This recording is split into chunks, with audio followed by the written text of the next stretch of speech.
Like کریں، subscribe کیجیے، bell icon کو دبائیں تاکہ ہماری ویڈیو سب سے پہلے آپ کے پاس پہنچ سکے۔ حضور اکرم نور مجسم صلی اللہ تعالی علیہ وآلہ وسلم کے فرامین، جنہیں ہم حدیث رسول کہتے ہیں، ایسے متبرک اور پر اثر ہے اور اتنے دل نشین اور کامیابی کے لیے مشعل راہ ہے کہ انسان اگر اس کو اپنی زندگی کے لیے لاہ عمل کے طور پر دیکھے تو پھر کسی اور کی تعلیم کی طرف، کسی اور کی گفتگو کی طرف توجہ کرنے کی انسان کو ضرورت نہ پڑے۔ جیسا کہ پہلے سے اعلان ہوا ہے کہ کنز العمال شریف میں موجود ایک طویل حدیث ہے جس میں ایک عرابی کہتے ہیں دیہاتی کو، ایک عرابی حضور اکرم صلی اللہ علیہ وآلہ وسلم سے سوال کرتے ہیں اور حضور اکرم صلی اللہ علیہ وآلہ وسلم اس عرابی کو جواب دیتے ہیں۔ اس حدیث کو محدثین کی اصطلاح میں حدیث خالد ابن ولید بھی کہتے ہیں۔ جلدی سے ہم حضرت خالد بن ولید کی روایتیں ہمیں سننے یا پڑھنے میں نہیں آتی، بہت کم روایتیں ہیں جو حضرت خالد ابن ولید رضی اللہ تعالیٰ نے بیان کی ہے، کیونکہ عام طور پہ آپ کا میدان جو تھا وہ واعظ و نصیحت کی بجائے حضرت خالد ابن ولید رضی اللہ تعالیٰ میدان کارزار کے آدمی تھے، جرنیل تھے آپ بڑے عظیم، اور آپ کے جو کارنامے ہیں، اس سے بڑی بات کیا ہے کہ ہمارے آقا و مولا صلی اللہ علیہ وآلہ وسلم نے فرمایا کہ خالد اللہ کی تلواروں میں سے ایک تلوار ہے۔ تو عام طور پر آپ کی روایت کردہ احادیث بہت کم نظر آتی ہے، لیکن جن کو آپ نے روایت کیا ہے اس کی لذت بھی کچھ الگ ہے۔ اس سے حضرت خالد ابن ولید رضی اللہ تعالیٰ کے ذوق کا پتہ چلتا ہے۔ اور یہ حدیث جو میں آپ کو سنانے جا رہا ہوں، جب یہ حدیث سننے کے لیے محدثین کے پاس کوئی آتا تو محدثین جلدی سے یہ حدیث کسی کو سناتے نہیں تھے، بلکہ کوئی نہ کوئی کنڈیشن لگاتے تھے کہ ایسا کرو تو سنائیں گے، ایسا کرو تو سنائیں گے۔ بلکہ حضرت سیدنا امام جلال الدین سیوطی رحمۃ اللہ علیہ لکھتے ہیں کہ حضرت سیدنا ابو العباس علیہ رحمت و رضوان کے پاس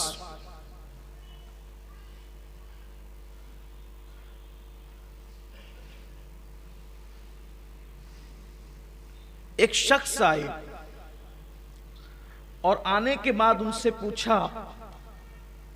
کہ یہ حدیث جو خالد ابن ولید رضی اللہ تعالیٰ عنہ کی ہے یہ آپ تک کیسے پہنچی؟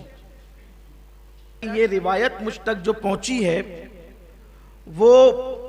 مصر کے بہت بڑے عالم حضرت سیدنا ابو حامد مصری کے ذریعے سے پہنچی، اور پھر وہ اپنا واقعہ بیان کرتے ہیں۔ دیکھو حدیث کی اہمیت اور حدیث کا شوق اور حدیث دینے والوں کی شرطیں اور ان کی کنڈیشن۔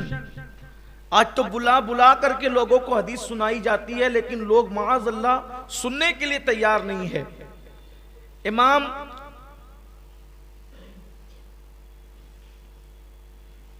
شیخ ابو العباس اللہ تعالیٰ علیہ فرماتے ہیں کہ جب میں ابو حامد مصری کے پاس پہنچا اور میں نے ان سے کہا کہ آپ جو ہیں وہ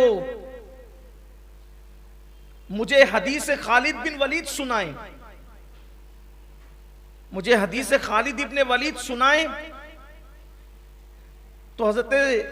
شیخ ابو العباس رحمۃ اللہ تعالی علیہ فرماتے ہیں کہ شیخ ابو حامد نے مجھ سے فرمایا کہ یہ حدیث میں ایسے نہیں سناؤں گا، پہلے جاؤ 1 سال تک کے روزے رکھو،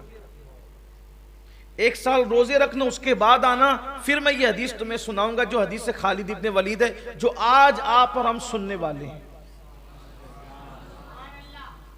شیخ ابو حامد مصری نے امام ابو العباس سے کہا کہ جاؤ پہلے 1 سال تک نفل روزے رکھو،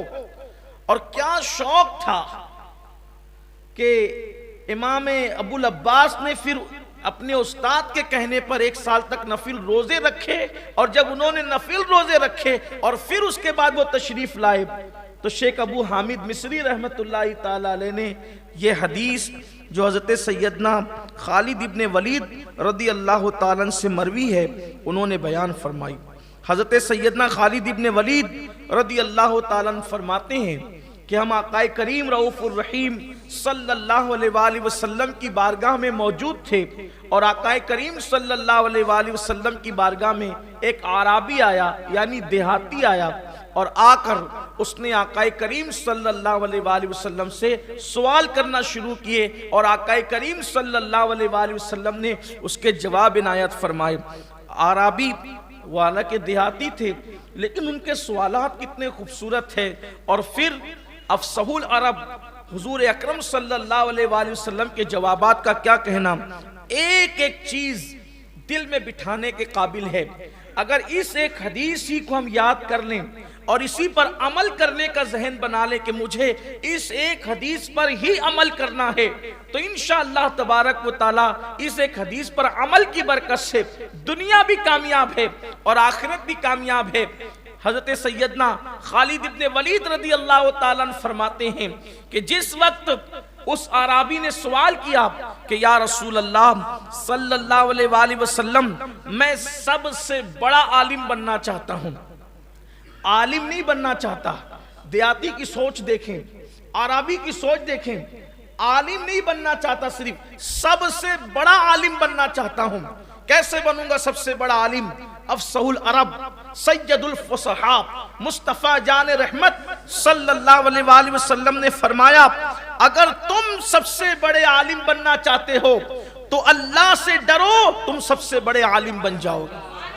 یعنی اللہ کی خشیت تمہیں سب سے بڑا عالم بنا دے گی، اس لیے کہ دیکھیں قرآن اس طرف کہہ رہا ہے، مصطفیٰ جان رحمت کا فرمان، سب سے بڑا عالم بننا ہے، اللہ سے ڈرو، اپنے دل میں اللہ کا خوف، اللہ کی خشیت پیدا کرو۔ قرآن کہتا ہے انما یخشی اللہ من عبادہ العلماء، کہ بے شک اللہ کے بندوں میں اللہ سے ڈرنے والے علم والے ہیں۔ اب ساتھ ساتھ چونکہ ایک ایک جملے کا اور ایک ایک عبارت کا سوال ہے اور ایک ہی جملے اور ایک ہی عبارت میں جواب ہے، لیکن تھوڑی سی میں بیچ میں کچھ اس کی تشریح بھی کرنا چاہوں گا۔ اللہ سے ڈرنے کا مطلب کیا ہے؟ میں سمجھتا ہوں کہ دنیا کا کوئی مسلمان ایسا نہیں ہوگا جو یہ کہتا ہو کہ میں اللہ سے نہیں ڈرتا، بلکہ معاذ اللہ جو بے باک ہیں، جو شرابی ہے، جو جواری ہے، جو بدکاریوں کے اڈوں پر نظر آتے ہیں، جو اپنے وقت کو عیاشوں میں اور بدکاریوں میں گزارتے ہیں، وہ بھی یہ کہتے ہیں کہ ہم اللہ سے ڈرتے ہیں۔ لیکن اللہ سے ڈرنے کا مطلب کیا ہے اور اللہ سے ڈرنے کی بات کیا ہے؟ کسی نے حجت الاسلام امام غزالی رحمت اللہ تعالی علیہ سے پوچھا کہ امام یہ بتائیں کہ بندہ اللہ سے ڈرتا ہے یا نہیں ڈرتا،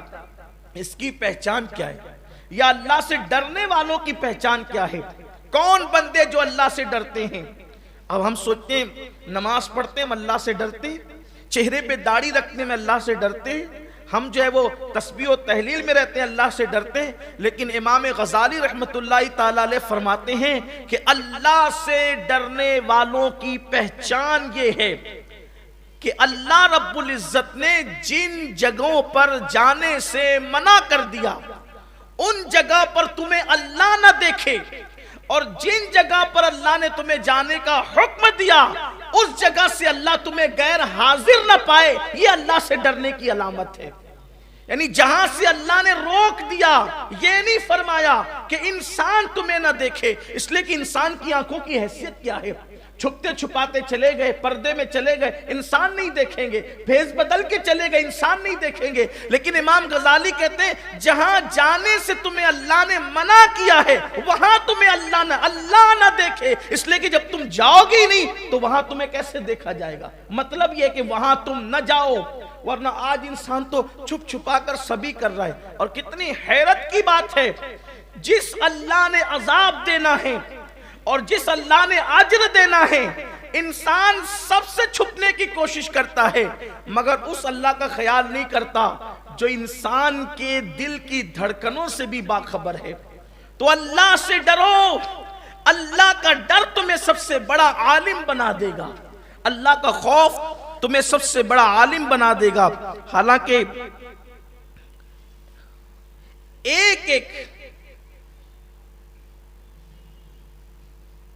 ایک جملے کی تشریح، ایک جملے کی تشریح پر پوری تقریر ہو سکتی ہے، لیکن اس پوری حدیث کو آج ہی کی اس محفل کے اندر پڑھنا ہے انشاءاللہ، اور اسی کو آج مکمل کرنا ہے۔ تو میری گزارش ہے کہ میں بہت زیادہ جو ہے وہ اس کی تشریح آپ کے سامنے نہیں کروں گا، اور آپ اس کو بہت زیادہ سمجھنے کی کوشش کریں گے۔ تو پہلا سوال دیہاتی کا تھا کہ میں سب سے بڑا عالم بننا چاہتا ہوں، اور آقا نے فرمایا اللہ سے ڈرو، سب سے بڑے عالم بن جاؤ گے۔ یا ایک بات اور عرض کروں، اگر کوئی اپنے زیادہ علم پر عمل نہ کرے تو اللہ اس کے زیادہ علم کو بھلا دیتا ہے، وہ بھول جاتا ہے، علم کے فیضان سے محروم ہو جاتا ہے۔ اور اگر کوئی اپنے تھوڑے علم پر عمل کرے تو تھوڑے علم پر عمل کی برکت سے اللہ اس کے سینے کو کشادہ کرتا ہے اور اس کا سینہ کھول دیتا ہے اور اپنی طرف سے علوم و معارف کے خزانے اتار دیتا ہے۔ تو پھر انسان جو ہے پھر وہاں کی کہتا ہے جہاں انسان کی عقلیں دنگ ہوتی ہوئی نظر آتی ہے۔ کمنٹ شیئر ضرور کریے۔